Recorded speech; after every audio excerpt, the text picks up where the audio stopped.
Welcome to the deep dive. Today we're taking a look at someone pretty fascinating in Amsterdam's cannabis world. Someone who didn't just join the culture, but really fundamentally reshaped it. Yeah, definitely. Our sources, especially stuff from The Return of the Exotic Mami by Nug Notes, give us a great window into this. They really do. It shows how one person built this powerful brand and just redefined the whole scene. And our mission here, is to really unpack that rise, the rise of The Return of the Exotic Mami. Okay. We're talking from her, rebellious younger days, Right. right through to becoming this global curator.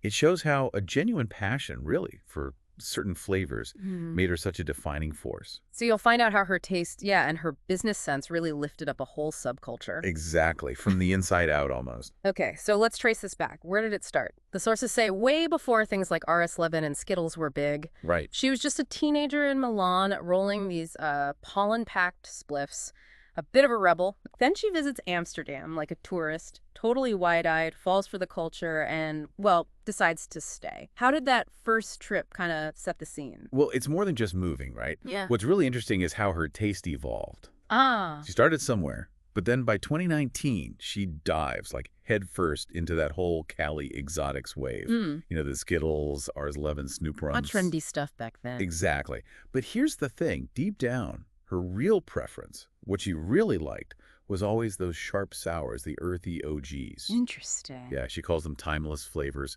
says they hit harder than the candy gas. And that difference between the market trends and her own taste, it's not just a detail, it's kind of the core of her whole approach. So she knew it was popular, but stuck to her guns personally. Pretty much. It shows real influence isn't just, chasing trends. It's about knowing how to navigate them while staying true to what you genuinely believe in. That makes sense. And then 2021, she makes this huge shift, goes from being a customer to a curator. Yeah, a big leap. Becomes the sort of new face for Amsterdam's candy gas scene right there at Green Place Coffeeshop. And the sources talk about Green Place getting a major glow up because of her. Moving from, standard Dutch haze menus to stocking over 26 imported Cali strains plus local legends. That sounds like a total transformation. Yeah. Did she run into challenges changing such an established place? Or was Amsterdam just ready for it? It seems like the timing was right. Yeah, the market was ready.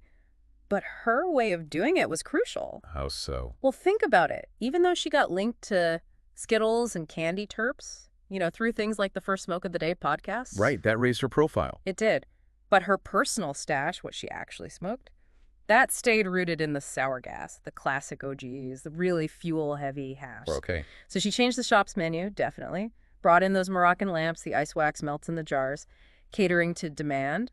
But her own signature spliffs, still that light tobacco blend with those sharp nose-tingling terps. So she's curating one thing publicly, but sticking to her roots privately. Exactly. It's not just a preference. It shows her strategy. Yeah. She used the popularity of candy gas as almost like a gateway to introduce her own refined taste, subtly shifting things from within. Wow, that's clever. So this dual approach, it seems key to her brand, and her influence went way beyond the shop itself, didn't it? Oh, absolutely. On Exotic on the feed, she's doing these daily jar pours, hash hits, sharing top-tier stuff, building a global following online. And now huge Cali brands, Zushi, Fiya Farmer, Wizard Trees, Terps Army. Yeah. They see Green Place as like a second home. That says a lot. It really does. Yeah. And if you look at the bigger picture here, her vision goes way beyond just one coffee shop. What's the end game? She's aiming for something she calls a Green Carpet Sesh, like a huge gathering, bringing together U.S. and EU growers, hash makers, the real smokers, as she puts it, all in one place. A unification event. Sort of. Exotic Mami? It's not just the name, right? It's her whole philosophy. A lifestyle built on bold flavors, bold actions, and a menu crafted for the culture. One that smartly includes everything the candy gas people want, the sour power, and that OG heat she loves. So wrapping this up, what's the big takeaway? We've seen how the return of the Exotic Mami really turned a personal passion into this influential brand, shaping tastes, building connections across continents, all by kind of balancing trends with her own core values. It really makes you think, doesn't it? How one person's taste, when it's combined with a really clear, authentic vision, can do more than just change a business. It can actually define a whole subculture. Yeah. What really stands out to you from her story, how much can one individual's genuine preference actually move the needle in a whole market, even while they're playing the popularity game? Makes you wonder.